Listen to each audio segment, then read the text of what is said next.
क्योंकि टॉपिक इस तरह का है, तो हम चाहते हैं कि जो सोसाइटी का वो तबका जो इन सारी चीज़ों से डील करता है, जिनमें दानिश्वर हैं, शोरा हैं,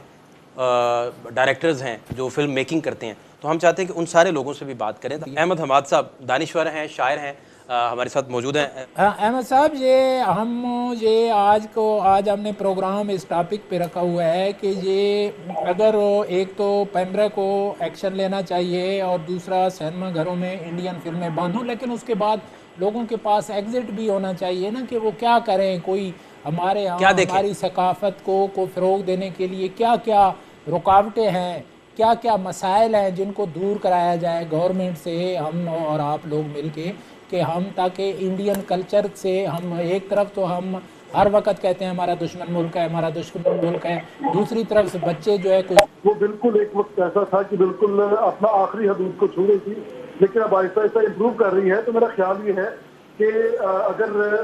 किसी चीज़ को, कोई अच्छी चीज़ किसी दुश्मन से भी मिले आपको, तो उसको जरूर लेना चाहिए।